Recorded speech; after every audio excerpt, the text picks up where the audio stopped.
सबसे पहले हम पीरियोडिक टेबल का एक जनरल इंट्रोडक्शन देख लेते हैं।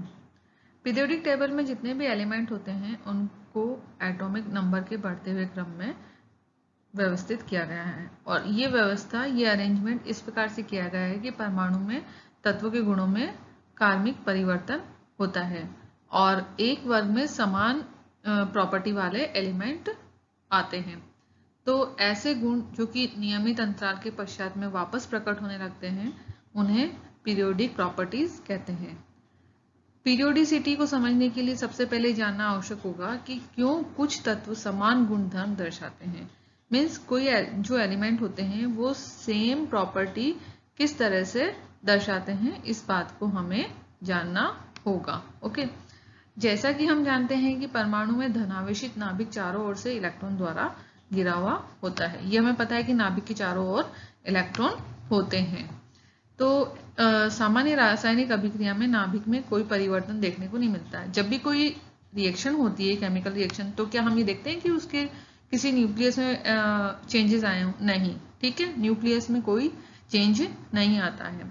तो ये माना जाता है कि जो तत्वों के फिजिकल और केमिकल प्रॉपर्टी होती है वो इलेक्ट्रॉन की व्यवस्था पर डिपेंड करती है, क्योंकि हमने देखा कि न्यूक्लियस में कोई चेंज नहीं आ रहा है, लेकिन इलेक्ट्रॉनिक जो अरेंजमेंट होता है वो जैसे चेंज होता है तो उसकी प्रॉपर्टी भी चेंज हो जाती है। इट मीन्स जो एटम्स होते हैं उनकी फिजिकल और केमिकल प्रॉपर्टी इलेक्ट्रॉन के अरेंजमेंट पर ही डिपेंड करती है।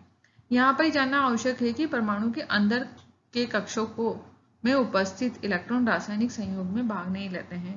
ओके, परमाणु के जो इनर ऑर्बिटल्स होते हैं उनमें जो इलेक्ट्रॉन होते हैं वो केमिकल रिएक्शंस में पार्टिसिपेट नहीं करते हैं, बल्कि कौन से इलेक्ट्रॉन करते हैं? जो आउटर मोस्ट ऑर्बिटल्स में होते हैं। तो आउटर मोस्ट ऑर्बिटल के इलेक्ट्रॉन पर परमाणु के गुणधर्म निर्भर करते हैं, यानी कि जो परमाणु की प्रॉपर्टी होती है वो उन्हीं इलेक्ट्रॉन्स पर डिपेंड करती है।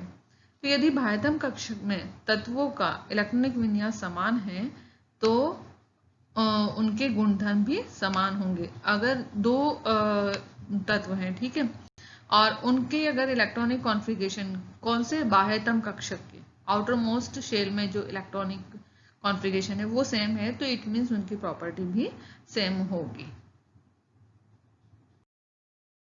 पीरियोडिक टेबल को अगर आप देखेंगे तो उसके अंदर 7 आवर्त होते हैं और 18 वर्ग होते हैं।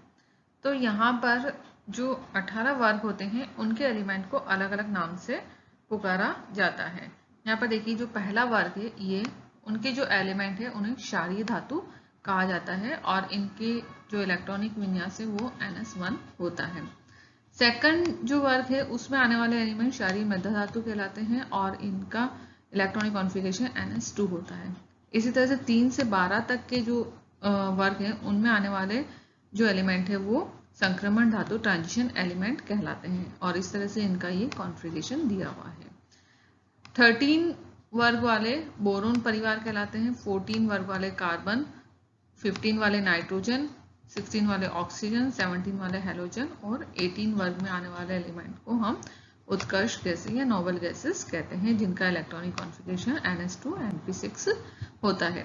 तो ये तो हुई वर्ग की बात में। अब यहाँ पर देखें आवर्त में क्या होता है। आवर्त में देखिए जो मुख्य संयोजकता कोश n=1 होता है, ठीक है, यहाँ पर n=1 है। जो दूसरा आवर्त होता है उसके लिए n=2 होता है। 1 का मतलब है कि उसमें 1s ऑर्बिटल में इलेक्ट्रॉन भरे जा रहे हैं और ठीक है, और इसका मतलब उसमें जो पहला आवर्त है उसमें 2 ही तत्व होंगे।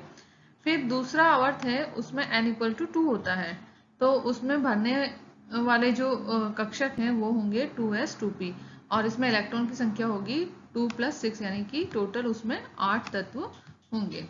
इसी तरह से तीसरे आवर्त में n=3 होता है और 3s और 3p में इलेक्ट्रॉन भरे जाते हैं और इलेक्ट्रॉन की संख्या टोटल 8 होती है और 8 ही उसमें एलिमेंट होते हैं। चौथे आवर्त में हम देखते हैं कि इसमें 18 तत्व होते हैं।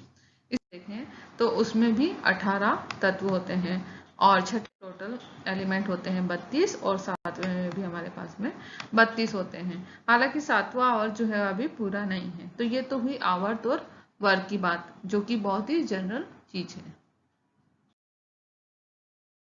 इस टेबल में कुछ जनरल प्रॉपर्टी दी गई है पीरियोडिक टेबल की, और वो किस तरह से वर्ग में और आवर्त में ये प्रॉपर्टी घटती या बढ़ती है वो देखते हैं। तो सबसे पहले है आयनन विभव। आयनन विभव क्या होता है कि आवर्त में ये बढ़ता है, ठीक है, और वर्ग में घटता है। इलेक्ट्रॉन बंधुता बढ़ती है आवर्त में और वर्ग में घटती है। इसी तरह से परमाणु त्रिज्या एटॉमिक रेडिएशन ये आवर्त में घटती है और वर्ग में बढ़ती है। आयनिक रेडियस ये घटती है आवर्त में और वर्ग में बढ़ती है। मेल्टिंग पॉइंट, बॉइलिंग पॉइंट आवर्त में बढ़ते हैं और वर्ग में घटते हैं।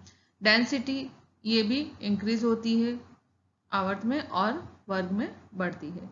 मेटेलिक प्रॉपर्टी ये भी आवर्त में घटती है और वर्ग में बढ़ती है। उसके बाद में है धन विद्युतीय गुण, ये आवर्त में घटते हैं और वर्ग में बढ़ते हैं। ऑक्साइड का क्षारीय गुण ये भी आवर्त में घटता है और वर्ग में बढ़ता है। इसी तरह से रिड्यूसिंग प्रॉपर्टी वो आवर्त में घटती है और वर्ग में बढ़ती है। और विद्युत ऋणता भी आवर्त में बढ़ती है और वर्ग में घटती है। तो ये एक जनरल सी चीज है जो कि इन गुणों के बारे में बताई गई है कि आवर्त में और वर्ग में इन गुणों पर क्या इफेक्ट होता है, और इन सभी गुणों को अभी हम एक एक करके पढ़ेंगे।